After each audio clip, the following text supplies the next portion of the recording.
Does anyone know what this is? This was the horrendous times of the 16th century. So in the height of the witch trials, you didn't need a black cat or a cauldron to be condemned. All you needed was a birthmark, a mole or a scar. To the Inquisitors, these weren't just skin deep, these were stigma diabolicum. So the belief was quite simple, really. What these idiots believed is that the devil initiated a follower. He would leave a mark that was numb, cold and incapable of bleeding. To find it, they employed witch prickers, men who made a living out of the hunt. The process was the pricking. They would take a long, sharp needle, like that, and systematically pierce every inch of your body, of your skin. And if they hit a spot where you didn't scream or shed a single drop of blood, your fate was sealed. You was going to the gallows or being burnt alive. Whatever they decided. The process, the pricking.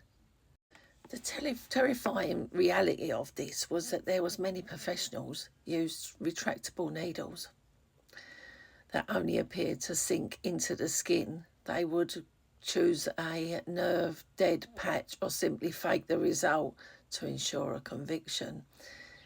If you were in search of the devil's mark, the only true evil was the man holding the needle. So although the Witchfinder General suggests a religious crusade, the historical records actually show it was highly organised profiteering. It was a good enterprise to get into. Matthew Hopkins and John Stern were essentially private contractors who capitalised on the local fear during the chaos of the English Civil War. In the 1640s, the average daily wage for a labourer was approximately sixpence or half a shilling. By contrast, Hopkins' billing was astronomical. So the consultancy fee that Hopkins charged was £20 per town visit.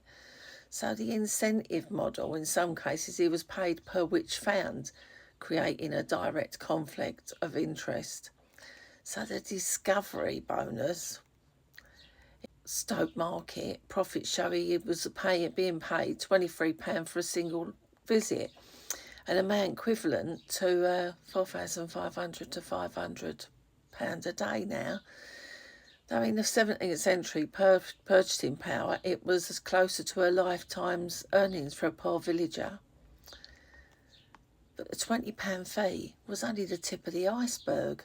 The town was also responsible for maintenance, feeding, housing Hopkins and his assistants and his horses. The searchers paying local women to perform the invasive physical examinations, the jailers' fees, the guards required to perform the watch during the accused awake for days, execution costs. If convicted, the town paid for the wood, the rope, the executioner's fee, and even the final last meal for the condemned. The financial burden became a primary reason to end the witch hunt. Thank God for that. Several towns had to implement special witch taxes to pay Hopkins' bills.